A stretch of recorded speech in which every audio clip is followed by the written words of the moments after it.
ആരെയും ഞാനുമായിട്ട് 2017 മുതൽ 2021 വരെ പ്രണയത്തിലായിരുന്നു. ഞങ്ങളുടെ വിവാഹം ഉറപ്പിച്ചിട്ടുള്ളായിരുന്നു. ഈ കാലയളവിൽ ഞങ്ങൾ തമ്മിൽ ഒരു ഫാമിലി പോലെ ജീവിച്ചിരുന്ന ആയിരുന്നു. ഏകദേശം ഒരു 35 ലക്ഷത്തോളം രൂപ എന്നിൽ നിന്ന് തിരിച്ചു തരാമെന്നുള്ള ഇതിലും അല്ലാതെയുമായിട്ട് 35 ലക്ഷത്തോളം രൂപ കൈപ്പറ്റി. അരി കിടക്കുന്ന കട്ടിൽ വരെ താങ്കളുടെ കാശാണ്? അതെ, ആര്യ കിടക്കുന്ന കട്ടിൽ, അവരുടെ എല്ലാ സാധനങ്ങളും, വീട്ടിലെ സർവ്വ സാധനങ്ങളും 10,000-ഓളം രൂപ പെർ മന്ത് ബാംഗ്ലൂർ ഞാൻ ചിലവാക്കിയിട്ടുണ്ട്. തിരിയാൻ കാര്യം എന്ന് വെച്ചാൽ സോഷ്യൽ മീഡിയ, ഈ ടിക്ടോക്ക്, ഇൻസ്റ്റാഗ്രാം അങ്ങനെയുള്ള വഴി റീൽസിൽ വൈറലാവുകയും ഒരു സെലിബ്രിറ്റി ആയെന്ന് സ്വയം തോന്നി. അങ്ങനെ ഒരു ചെറുതായിട്ട് ഇൻകം ഒക്കെ കിട്ടി തുടങ്ങിയപ്പോഴത്തേക്കും ഇനി മുന്നോട്ട് തന്നെ പോകണം. പിന്നെ ഞാൻ ഉന്നയിച്ച ആ കാര്യങ്ങൾക്ക് എന്തെങ്കിലും ആക്ഷേപം ഉണ്ടെങ്കിൽ ആര്യ എനിക്കെതിരെ കേസ് കൊടുക്കണം. ഞാൻ പറയാം, ഒരു 4 ലക്ഷത്തിന് മെറ്റീരിയൽ ഇറക്കിയാലും എങ്ങനെയാണ് 12 വരുന്നത്? അപ്പം ഞാൻ എൻ്റെ ഒരു ഫ്രണ്ടിന്റെ വണ്ടി, ആ ഫ്രണ്ട് ഇപ്പം എൻ്റെ ഹസ്ബൻഡാണ്. ആ ഒരു സമയത്ത് എനിക്ക് റോൾ ചെയ്യാൻ വേണ്ടിയിട്ട്, അന്ന് അദ്ദേഹം എൻ്റെ ഫ്രണ്ടായിരുന്നു. ആ സമയത്ത് എനിക്ക് വേറെ ഒരു വഴിയില്ലാതെ ആളുടെ വണ്ടി വെച്ച് നമ്മളൊരു ലോൺ എടുത്തിട്ട് ഞാൻ 4 ലക്ഷം. ഹലോ ചങ്ങായിമാരെ, കഴിഞ്ഞ ദിവസമാണ് സ്വയംവരം സീരിയൽ താരമായ ആര്യ സുനിലിനെതിരെ രഞ്ജിത്ത് കൃഷ്ണൻ എന്ന് പറയുന്ന ഒരു വ്യക്തി ഒരു വലിയൊരു ആരോപണവുമായി വന്നിട്ടുണ്ടായിരുന്നു. അദ്ദേഹത്തിന് വിവാഹ വാഗ്ദാനം കൊടുത്തുകൊണ്ട് തന്നെ അദ്ദേഹത്തിൽ നിന്നും 34 ലക്ഷത്തോളം രൂപ ഈ പറയുന്ന ആര്യയുടെ ഫാമിലിയും കൂടിയാണ് തട്ടിയെടുത്തിരിക്കുന്നത്. അല്ലാതെ ആ പെൺകുട്ടിയെ മാത്രം പറയാൻ പറ്റില്ല. ആ പെൺകുട്ടിയും ആ പെൺകുട്ടിയുടെ ഫാമിലിയും കൂടി തട്ടിയെടുത്തു എന്നാണ് ആരോപണം പറയുന്നത്. ഇതിൽ തന്നെ പറയുന്നുണ്ട്, ആദ്യം തന്നെ ഇവർ തുടങ്ങുന്നത് തന്നെ ഒരു ലാപ്ടോപ്പിന്റെ കച്ചവടത്തിൽ നിന്നാണ്. കാരണം ലാപ്ടോപ്പ് മേടിക്കാൻ വേണ്ടി ലോൺ എടുക്കാൻ പോകുന്നു. ബാങ്ക് മാനേജറിനായിട്ട് ഈ പറയുന്ന ആര്യയുടെ അച്ഛനൊരു കണക്ഷൻ ഉണ്ടായിരുന്നു. അയാള് ഈ പറയുന്ന രഞ്ജിത്തിനായിട്ട് ചെന്നിട്ട് ലാപ്ടോപ്പ് സെക്കൻഡ് ഹാൻഡ് എടുക്കുന്നു. സെക്കൻഡ് ഹാൻഡ് ലാപ്ടോപ്പ് ശരിയല്ലാത്തതുകൊണ്ട് തന്നെ പുതിയ ഒരു ലാപ്ടോപ്പ് എടുക്കാൻ നിൽക്കുന്നു. എന്നാൽ ഈ പറയുന്ന ലോൺ എടുക്കാൻ പറ്റാത്തത് കൊണ്ട് തന്നെ ഈ പറയുന്ന രഞ്ജിത്തിന്റെ കെയർ ഓഫിൽ ഒരു ലാപ്ടോപ്പ് എടുത്തു കൊടുക്കുന്നു. പിന്നീട് തുടങ്ങുന്ന ബന്ധം ഫോൺ വിളിയായി കാര്യങ്ങളായി. പിന്നീട് ഈ പറയുന്ന ആര്യ ബാംഗ്ലൂർ പഠിക്കാൻ പോയടുത്തുള്ള കാര്യങ്ങളൊക്കെ ഈ പറയുന്ന രഞ്ജിത്ത് ചെയ്യുന്നു. പ്രതിമാസം ഒരു 30,000 രൂപ വരെ ഈ പറയുന്ന ആര്യക്കുള്ള ചെലവിന് വേണ്ടി വരെ ഈ രഞ്ജിത്ത് ചെയ്തു കൊടുക്കുന്നു. പിന്നീട് ഈ കല്യാണാലോചന വരുന്നു. കല്യാണം കഴിക്കണമെങ്കിൽ ഒരു നല്ലൊരു വീട് വേണമെന്ന് ആര്യയുടെ ഫാമിലി പറയുന്നു. ആ വീട് ഉണ്ടാക്കാൻ വേണ്ടി ഗവൺമെന്റിന്റെ ഭാഗമായിട്ടുള്ള മറ്റേ ലൈഫ് പ്ലാനും കാര്യങ്ങളൊക്കെ ആയിട്ട് പണം എടുക്കുന്നു. ആ പണം അവരുടേതായ ആവശ്യങ്ങൾക്ക് വേണ്ടി അവർ യൂസ് ചെയ്യുന്നു. എന്നാൽ പോലും ഈ വീട് ഉണ്ടാക്കാൻ വേണ്ടി ഒരു 34 ലക്ഷം രൂപയോളം രഞ്ജിത്ത് കയ്യിൽ നിന്ന് ഇറക്കി കൊടുക്കുന്നു. അങ്ങനെ അവർ വീടുണ്ടാക്കുന്നു. അവസാനം ആര്യ സെലിബ്രിറ്റി ആവുന്നു. സെലിബ്രിറ്റി ആയതിനു ശേഷം രഞ്ജിത്തിനെ കറിവേപ്പില പോലെ എടുത്ത് കളയുന്നു. മൊത്തമായി പറഞ്ഞു കഴിഞ്ഞാൽ പണവും പോയി പെണ്ണും പോയി എന്ന അവസ്ഥയിൽ രഞ്ജിത്തിന് നിൽക്കുന്നു. അവസാനം നഷ്ടങ്ങൾ നികത്താനായിട്ട് രഞ്ജിത്ത് ഇപ്പോൾ സോഷ്യൽ മീഡിയ വരുന്നു. കേസുകൾ ഒരുപാട് കൊടുത്തു. കാര്യങ്ങളൊന്നും ഇല്ലാത്തപ്പോൾ സോഷ്യൽ മീഡിയ വന്നിട്ട് തനിക്ക് ഇങ്ങനെ ഒരു അനുഭവം ഉണ്ടായി എന്നത് രഞ്ജിത്ത് പറയുന്നത്. അത് തിരിച്ചു കൊടുക്കാമെന്ന് പറഞ്ഞ കെയർ ഓഫിലാണ് രഞ്ജിത്ത് ഇത്രത്തോളം പണം കൊടുത്തതെന്നും രഞ്ജിത്ത് പറയുന്നു. രഞ്ജിത്ത് ഒരുപാട് സഹായങ്ങൾ, ഒരുപാട് രീതിയിൽ ഒരുപാട് കാര്യങ്ങൾ ഈ ആര്യക്ക് വേണ്ടി ചെയ്തിട്ടുണ്ട് എന്നും അന്ന് ഈ പറഞ്ഞ 2021 മുതൽ ആര്യയായിട്ട് പ്രണയബന്ധത്തിലായിരുന്നു എന്നും ചില കാരണത്താലാണ്, അല്ലെ ഈ പറഞ്ഞ സെലിബ്രിറ്റി ആയി എന്ന ഒറ്റ കാരണത്താലും തന്റെ സ്റ്റാറ്റസിനൊത്ത ഒരു വ്യക്തിയല്ല രഞ്ജിത്ത് എന്ന് ആര്യക്ക് തോന്നിയത് കൊണ്ടാണ് തന്നെ ഒഴിവാക്കിയതെന്നും രഞ്ജിത്ത് തന്നെ പറയുന്നു.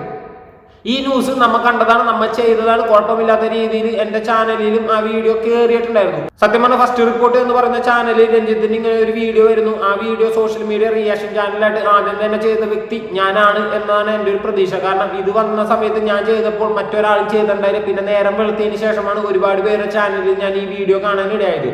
എന്നാൽ പോലും ആ സമയങ്ങളിൽ നമ്മുടെ വീഡിയോ റീച്ച് ആയിട്ടുണ്ടായിരുന്നില്ല. കാരണം കാണുന്നവരൊന്നും സപ്പോർട്ട് ചെയ്യുന്നുണ്ടായിരുന്നില്ല. പയ്യെ നമ്മുടെ വീഡിയോ കുഴപ്പമില്ലാത്ത രീതിയിൽ, എന്ന് വെച്ചാൽ എൻ്റെ നിലയിൽ നോക്കിയാൽ എനിക്ക് ഒരു കുഴപ്പമില്ലാത്ത രീതിയിൽ ആൾക്കാർ കണ്ടു എന്നതിന് ഞാൻ തൃപ്തനാണ്. ഈ വീഡിയോ കാണുന്നവർ സപ്പോർട്ട് ചെയ്യും, സബ്സ്ക്രൈബ് ചെയ്യും, ലൈക്ക് ചെയ്യുന്നുള്ള പ്രതീക്ഷയെ കൂടി തന്നെയാണ് ഇപ്പോൾ ആര്യ സുനിൽ ഈ പറയുന്ന ഫസ്റ്റ് റിപ്പോർട്ട് എന്ന് പറയുന്ന ചാനലിന് ഒരു ഇന്റർവ്യൂ എന്ന് വെച്ചാൽ ഈ ആര്യ സുനിലിനായിട്ട് ഇവർ ബന്ധപ്പെട്ടപ്പോൾ ആര്യ സുനിൽ ഷൂട്ടിങ്ങിന്റെ കാര്യത്തിലൊക്കെ ആയിട്ട് കുറച്ച് ബിസിയാണ്. അതുകൊണ്ട് തന്നെ ആര്യ സുനിൽ വിളിച്ച് സംസാരിച്ച ഫോൺ കോള് അവർ പുറത്തു വിട്ടിട്ടുണ്ടായിരുന്നു. ഇതിൽ ആര്യ സുനിൽ പറയുന്ന കാര്യങ്ങൾ കേട്ട് തന്നെ രഞ്ജിത്ത് പറഞ്ഞതിന്റെ ഓപ്പോസിറ്റ് ആണ്.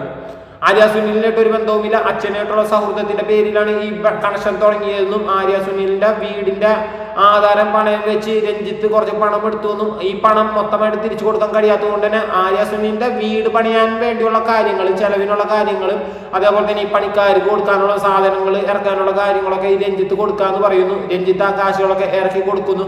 എന്നാൽ കൊടുത്തു വന്നപ്പോൾ രഞ്ജിത്ത് ഈ പണയം വെച്ച ആധാരത്തിനേക്കാൾ കൂടുതൽ എമൗണ്ട് ഈ വീട് പണിക്ക് വേണ്ടി ഇറക്കിയപ്പോൾ ഈ ആധാരം എടുക്കണം എന്നുണ്ടെങ്കിൽ ഈ വീട് പണിക്ക് ഇറക്കിയതിൽ നിന്നും ഇത്രയും പൈസ കിട്ടിയാൽ മാത്രമേ ഈ ലോൺ വീട് പണിക്ക് വേണ്ടി ചെലവാക്കിയ പണവും കൊടുത്ത് ബാക്കി പൈസ കൊണ്ട് വേണം ഈ ആധാരം എടുത്ത് തിരിച്ച് ഈ ആര്യയുടെ ഫാമിലിക്ക് കൊടുക്കണം എന്ന് പറഞ്ഞതിനെ തുടർന്നിട്ട് ആര്യ ഈ പണത്തിൽ നിന്ന് ഒരു 4 ലക്ഷം രൂപയോളം ഈ പറയുന്ന രഞ്ജിത്ത് എന്ന് പറയുന്ന വ്യക്തിക്ക് കൊടുത്തതെന്നും ആര്യ പറയുന്നുണ്ട്. എന്താണ് ഇതിന്റെ സത്യാവസ്ഥ, അല്ലെങ്കിൽ ആര്യ എന്താണ് പറയുന്നത് എന്നുള്ളത് നമുക്ക് കേട്ട് കഴിഞ്ഞാൽ മനസ്സിലാവുള്ളൂ. ഫസ്റ്റ് റിപ്പോർട്ടിൽ പോയി കഴിഞ്ഞാൽ ആര്യയുടെ ഒരു 25 മിനിറ്റോളം വരുന്ന വോയിസ് റെക്കോർഡ് കേൾക്കാം. എന്നാൽ ഇതിൽ നിന്നും ആര്യ പറഞ്ഞതിൽ പല കാര്യങ്ങളിൽ വ്യക്തത കുറവുണ്ടായിരുന്നു. ആര്യ ആദ്യം തന്നെ പറയുന്നുണ്ട് എങ്ങനെയാണ് ഇവർ തമ്മിൽ പരിചയപ്പെട്ടതെന്നും ബാംഗ്ലൂർ പോയി പഠിച്ചപ്പോൾ ഇയാള് ആര്യക്ക് ഇഷ്ടം തന്നെ അല്ല എന്നാണ് പറയുന്നത്. എന്നാൽ ഇഷ്ടം തന്നെ അല്ലാത്ത ഒരു വ്യക്തിക്ക് വേണ്ടി എന്തിന് ഇയാൾ ഇത്രത്തോളം പൈസ ചെലവാക്കി, അല്ലെങ്കിൽ ഇയാൾ ഇത്രത്തോളം പൈസ ചെലവാക്കുമ്പോൾ എന്തിന് താങ്കൾ എനിക്ക് വേണ്ടി ഇത്രത്തോളം പൈസ ചെലവാക്കുന്നു എന്ന് ആര്യ ചോദിച്ചില്ല. നമുക്കെല്ലാവർക്കും ഉള്ള സംശയമല്ലേ, നമ്മളോട് ഒരു ബന്ധമില്ലാത്ത ഒരാൾ ഇത്രത്തോളം ലക്ഷങ്ങൾ ചെലവാക്കണമെങ്കിൽ, ഒരാൾ പണം ചെലവാക്കണം എന്നുണ്ടെങ്കിൽ അയാൾക്കൊരു ഉദ്ദേശം ഉണ്ടാകും. ആ ഉദ്ദേശം ഇല്ലാതെ ആരും തന്നെ ഒരാൾക്കും ഒരു സഹായം ചെയ്യില്ല. ഇപ്പൊ പണ്ട് പറഞ്ഞു കേട്ടല്ലേ, പെറ്റുപോറ്റിയ മക്കളെ വളർത്തുന്നത് പോലും വയസ്സാവുമ്പോൾ ഈ മക്കൾ നമ്മളെ നോക്കുമെന്നുള്ള പ്രതീക്ഷയിലാണെന്ന്. അതുപോലെ തന്നെ എല്ലാവരെയും കാര്യങ്ങൾ നമ്മൾക്ക് ഒരാൾ ഒരു സഹായം ചെയ്യുന്നതിന് അതിന് കൃത്യമായിട്ടുള്ള ഏതൊക്കെ ഒരു ഉദ്ദേശം ഉണ്ടാവും. ഒരു ഓട്ടോറിക്ഷക്കാരനായ ഒരു അച്ഛൻ മറ്റൊരു വ്യക്തിയിൽ നിന്നും പരിചയപ്പെട്ടതാണ് ഈ പറയുന്ന രഞ്ജിത്തിനെ.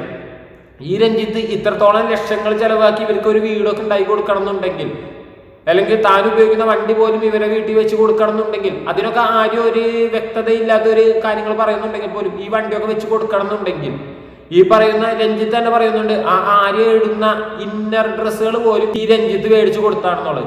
ആര്യ കടന്നുറങ്ങുന്ന കട്ടിൽ മുതൽ ആ വീട്ടിലിരിക്കുന്ന ചീപ്പ് കണ്ണാടി വരെ ഈ രഞ്ജിത്തിന്റെ പൈസ എന്ന് പറയുന്നുണ്ട്. അപ്പൊ ഇത്രത്തോളം പൈസ ചെലവ് ഇയാൾ ചെയ്യണം എന്നുണ്ടെങ്കിൽ അതിനെന്തെങ്കിലും തക്കതായ കാരണം ഉണ്ടാവില്ലേ?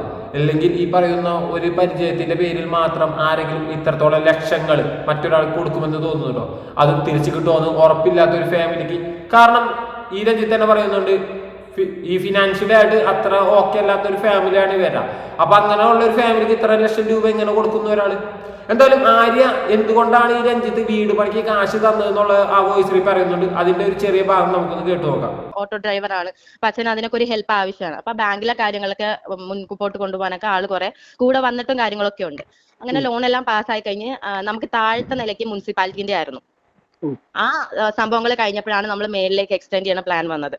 അമ്മ ഗൾഫിൽ വർക്ക് ചെയ്യുന്ന സമയത്ത് സേവ് ചെയ്ത ക്യാഷും കാര്യങ്ങളും കൊണ്ടൊക്കെയാണ് നമ്മൾ കുറെ കാര്യങ്ങളൊക്കെ ചെയ്തത്. പിന്നെ നമുക്ക് 2 ആധാരമാണ്. നമുക്ക് 5 സെന്റിന്റെ സ്ഥലമാണ്. 3 സെന്റും നമുക്ക് ഓൾറെഡി കയ്യിലുള്ളത്. 2 സെന്റ് എന്റെ അച്ഛന്റെ പെങ്ങള് രണ്ടാമത് എഴുതി കൊടുത്തതാണ്. അപ്പൊ ഈ 3 സെന്റിന്റെ ആധാരം വെച്ചിട്ടാണ് നമ്മൾ ലോൺ എടുത്തിട്ടത്. 2 സെന്റിന്റെ ആധാരം നമ്മുടെ കയ്യിലുണ്ട്. അപ്പൊ ഇദ്ദേഹത്തിന് ഇത് അറിയാം. ഇദ്ദേഹത്തിന്റെ വീട് പണിയും അവിടെ നടക്കുന്നുണ്ട്.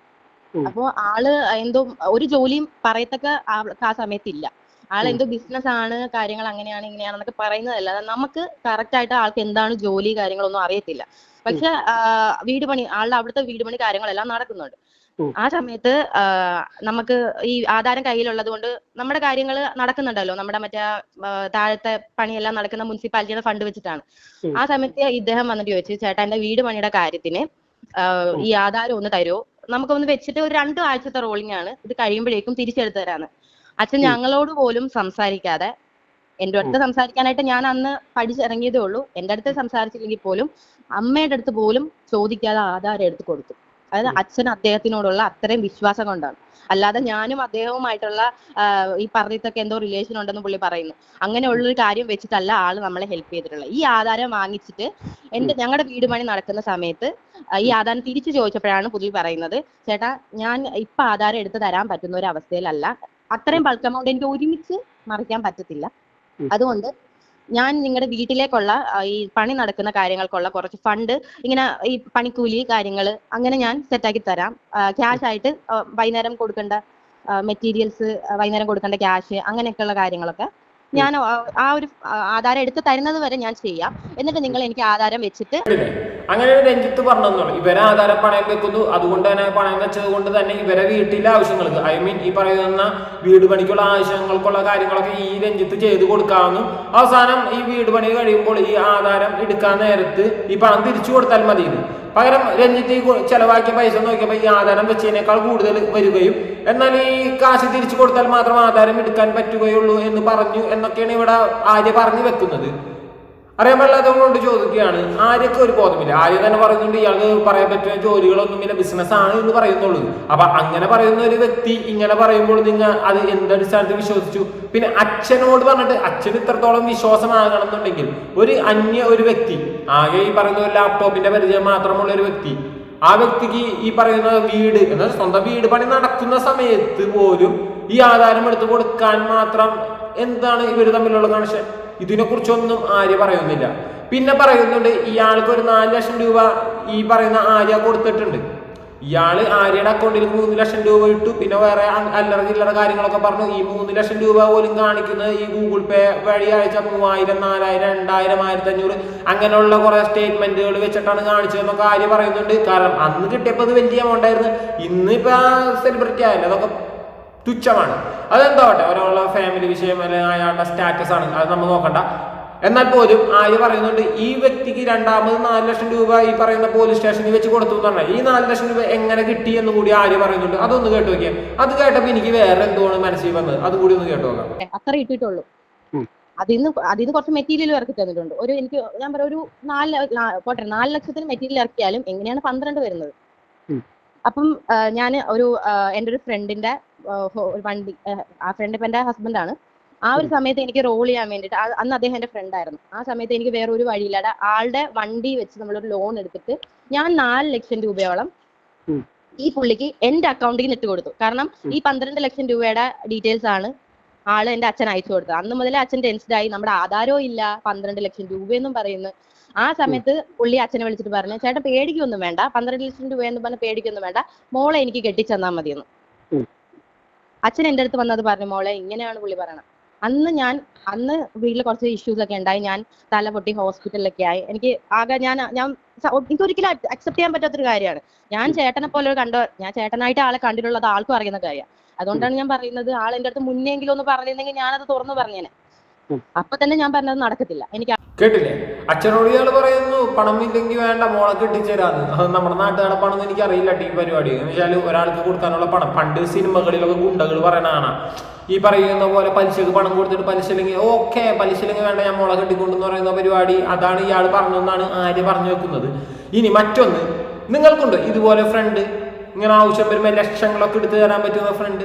എനിക്കൊന്നുമില്ല. ഇപ്പൊ 100 രൂപ ചോദിച്ചാൽ പോലും ഫോൺ എടുക്കാത്ത ഫ്രണ്ട്സാണ്. അപ്പിൻ്റെ ഈ പറയുന്ന ബാംഗ്ലൂരൊക്കെ പഠിച്ചിട്ട് എന്നിട്ടുള്ള കാര്യങ്ങൾ ലൈഫൊന്നും സെറ്റിൽ ആവാത്ത ഒരു പെൺകുട്ടി വന്ന് ചോദിക്കുമ്പോൾ വണ്ടിയൊക്കെ പണയം വെച്ചിട്ട് 4 ലക്ഷം രൂപകളൊക്കെ എടുത്തു കൊടുക്കുന്ന ഫ്രണ്ട്സ്. അതിനുശേഷം ആ ഫ്രണ്ടിനെ കല്യാണം കഴിച്ചിട്ടുണ്ട്. ഇവിടെ ഒരു ചേട്ടനായിട്ട് കണ്ടിട്ട് അയാള് ചേട്ടനായി കണ്ടുകൊണ്ട് തന്നെ അയാളുടെ വിവാഹാലോചന തള്ളി. എന്നാലും ഇവിടെ ഫ്രണ്ടായി കണ്ട ഒരു വ്യക്തിയെ കല്യാണം കഴിച്ചിട്ടുണ്ട്. ഇങ്ങനെ 4 ലക്ഷം രൂപ അയാൾ കൊടുക്കണമെങ്കിലും ഈ കല്യാണം കഴിക്കുമെന്നുള്ള പ്രതീക്ഷയിലാണെങ്കിലോ പറയാൻ പറ്റുമോ? ഇല്ലല്ല. ഇനി അയാൾക്ക് ഈ വാക്ക് കൊടുത്തിട്ടാണെങ്കിലോ? ഇനി അതൊക്കെ മാറ്റി വെക്കാം, അതൊക്കെ മറ്റുള്ളവരുടെ ഇത്. രണ്ടാമത്തെ കാര്യം, അച്ഛൻ വന്ന് പറയുന്നു രഞ്ജിത്ത് ഇങ്ങനെ കല്യാണാലോചന പറഞ്ഞിട്ടുണ്ട്, പണം കൊടുക്കാനില്ല മോളെ, നിന്നെ ഞാൻ അവനിക്ക് കെട്ടിച്ചു കൊടുക്കട്ടെ. ശരിക്കും പറഞ്ഞാൽ ശ്രീധരൻ അങ്ങോട്ട് കൊടുത്താണ് നമ്മൾ കാണാറ്. വേണ്ട, രഞ്ജിത്ത് ഇങ്ങോട്ട് കൊടുക്കാന്ന് പറഞ്ഞിട്ടുണ്ട്. എങ്ങനെ മോൾക്ക് കെട്ടാൻ താല്പര്യമാണോ എന്ന് ചോദിക്കുമ്പോ അതിനെന്തിനാ തല പൊട്ടണത്? അയ്യോ, എന്നെ കണ്ടിട്ട് അയാളുടെ നിന്ന് പണം മേടിച്ചെന്ന് പറഞ്ഞിട്ട് നെറ്റിയും അതിൽ മേടിച്ച് തല പൊട്ടിച്ചാണോ എന്ന് എനിക്കറിയില്ല. കാരണം അതിനെക്കുറിച്ച് വ്യക്തമായിട്ട് ഈ പറയുന്ന ആര്യ സുനിൽ പറയുന്നില്ല. പകരം തലകുട്ടി ആശുപത്രിയിലായി എന്ന് പറയുന്നുണ്ട്. ഇനി അച്ഛൻ നീ അവനെ കെട്ടിയേ പറ്റുള്ളൂ, കെട്ടൂലെന്ന് പറഞ്ഞതിന്റെ ഭാര്യയിൽ അവിടെ ഇരിക്കുന്ന വിളക്കെടുത്ത് തലക്കടിച്ചാണോ എന്ന് എനിക്കറിയില്ല. അതിനെക്കുറിച്ചും ആര്യ പറഞ്ഞിട്ടില്ല. ഈ തല പൊട്ടിയത് എങ്ങനെയാണെന്ന് ഇപ്പോഴും ഒരു പിടുത്തം കിട്ടണില്ല. അതേപോലെ തന്നെ ചിലപ്പോൾ ഈ പറഞ്ഞ രഞ്ജിത്ത് പറഞ്ഞിട്ടുണ്ടാവും, അച്ഛൻ ഞാനിതൊക്കെ ചെയ്തു തരാം, എനിക്ക് കുഴപ്പമൊന്നുമില്ല. അതിനു മുമ്പ് രഞ്ജിത്ത് പറയുന്നുണ്ട് ഈ വീട് ഉണ്ടാക്കാൻ വേണ്ടി പറഞ്ഞപ്പോൾ ഇതിന് ഇത്തരം പൈസ വേണമെന്ന് പറഞ്ഞപ്പോൾ രഞ്ജിത്തിനോട് പറഞ്ഞത്രേ, കല്യാണം കഴിച്ചാൽ ഇത് നിങ്ങൾക്കുള്ളത് തന്നെ അല്ലേ എന്ന് പറഞ്ഞതിന്റെ പേരിൽ കൂടിയാണ് രഞ്ജിത്ത് ഇത്രയും പണം മുടക്കിയിട്ട് ആ വീട് ഉണ്ടാക്കിയെന്ന് രഞ്ജിത്ത് അതിനു മുമ്പ് ഈ പറഞ്ഞ ഫസ്റ്റ് റിപ്പോർട്ടിൽ പറഞ്ഞ ഇന്റർവ്യൂവിൽ പറയുന്നുണ്ട്. അപ്പൊ ഇങ്ങനെ ഒരു വാഗ്ദാനം കൊടുത്തിട്ടായിരിക്കും രഞ്ജിത്ത് ഇത്രയും പൈസകൾ ഇറക്കിയത്. പിന്നെ ഇപ്പൊ രഞ്ജിത്ത് പറയുന്നുണ്ട്, നിങ്ങൾക്ക് ഞാൻ പറഞ്ഞ തെറ്റാണെങ്കിൽ ആര്യക്കെതിരെ ഇത്രയും വലിയ ആരോപണങ്ങളാണ് പറയുന്നത്. ബാംഗ്ലൂർ അവൾക്ക് വേണ്ട കാര്യങ്ങൾ മുതൽ ഇന്നർ വരെ ഇയാൾ മേടിച്ചു കൊടുത്തിട്ടുണ്ടെന്ന് ഇയാൾ പറയുന്നുണ്ട്. ഇത്രത്തോളം പണത്തിന് വേണ്ടി ഒരാളെ ചതിച്ചു എന്നുള്ള ആരോപണങ്ങൾ പറഞ്ഞിട്ട് എന്തുകൊണ്ട് ആര്യ എന്ന് പറയുന്ന ഈ ലേഡി, ഈ താരം ഇയാൾക്കെതിരെ കേസ് കൊടുക്കുന്നില്ല? ഇയാൾ പറയുന്നത് എത്ര ഉള്ളൂ, ഞാൻ പറഞ്ഞ തെറ്റാണെങ്കിൽ നിങ്ങൾ എൻ്റെ പേര് കേസ് കൊടുക്കുക. ഇയാൾ പറഞ്ഞിട്ട് ഇയാളെ എല്ലാ തെളിവുകളുണ്ട്, ഇവൾക്ക് വേണ്ടി ചെയ്ത കാര്യങ്ങൾ മുതൽ. എന്തിനീ ഒരു ബന്ധവുമില്ലാത്ത ഇയാളായിട്ട് ഒരു പരിചയവുമില്ലാത്ത ഈ പെണ്ണിന് വേണ്ടി, ഈ ആര്യക്ക് വേണ്ടി ഇയാൾ മൊബൈൽ വരെ ഇയാൾ EMI എടുത്തു കൊടുത്താണെന്ന് ഇയാൾ പറഞ്ഞ തെളിവുകൾ ഇയാൾ കാണിക്കുന്നുണ്ട്. ഇവൾക്ക് മേടിച്ച 1 രൂപയുടെ സാധനത്തിന്റെ വേണം ബില്ലുകൾ ഇയാളുടെ ഇരിക്കുന്നുണ്ട്. കാരണം ഒക്കെ ഇതാണല്ലോ, ഓൺലൈൻ ട്രാൻസ്ഫർ ആയപ്പോൾ ഒക്കത്തിന്റെ ബില്ലുകൾ വരെ ഇയാളുടെ കയ്യിലുണ്ട്.